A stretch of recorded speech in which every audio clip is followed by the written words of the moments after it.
ఉద్యమకారుల వల్లే తెలంగాణ రాష్ట్రం సాధ్యమైందన్నారు జాగృతి అధ్యక్షురాలు కవిత. రాష్ట్రంలో ఉద్యమకారులకు దక్కాల్సిన గౌరవం దక్కర్లేదని చెప్పారు.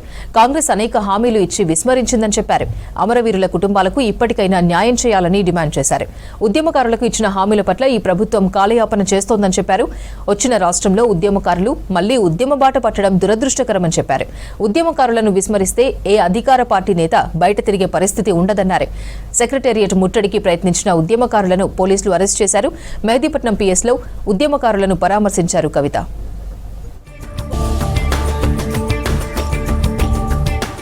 తెలంగాణ రాష్ట్రం సాధించుకోవడానికి ప్రధాన కారణమయ్యి మొదటి వరుసలో నిలబడ్డటువంటి సైనికుల్లాగా తెలంగాణ ఉద్యమకారులు, మా ఆడబిడ్డలు, అట్లానే మా అన్నతమ్ములు అందరు కలిసి చేసినటువంటి ప్రయత్నంతోనే రాష్ట్రం సాధించుకున్నాం.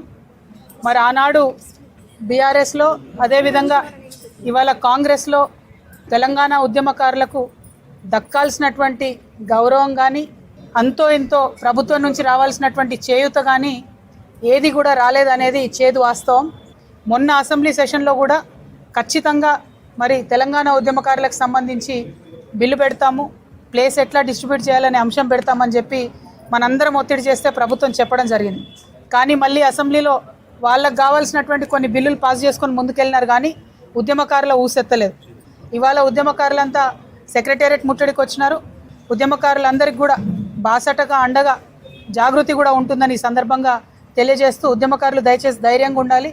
మనం కొట్లాడి తెలంగాణ తెచ్చుకున్నాం. ఈ హక్కులు సాధించుకోవడం మనకు పెద్ద విషయం కాదు. మనకు వాళ్ళు ఇస్తామన్న భూమిని మనమే ఆక్రమించుకుందామన్న నినాదంతో జాగృతి కూడా పలు జిల్లాల్లో భూ పోరాటాలు చేయడం జరిగింది. ఇక ముందు కూడా ప్రభుత్వం నుంచి రెస్పాన్స్ రాకపోతే ఖచ్చితంగా ప్రతి జిల్లా హెడ్ క్వార్టర్లో భూ పోరాటాలు చేస్తాం. తప్పకుండా ప్రభుత్వ భూమిని ఆక్రమించుకొని రేపటి నాడు తెలంగాణ ఉద్యమకారులకు పంచుతామని కూడా ఈ సందర్భంగా తెలియజేస్తూ, అరెస్ట్ చేసినటువంటి ఉద్యమకారులందరినీ కూడా అన్ని పోలీస్ స్టేషన్లో ఉన్న వాళ్ళని రాచ మర్యాదలతో తొందరగా విడుదల చేయాలని డిమాండ్ చేస్తూ ఉన్నాం.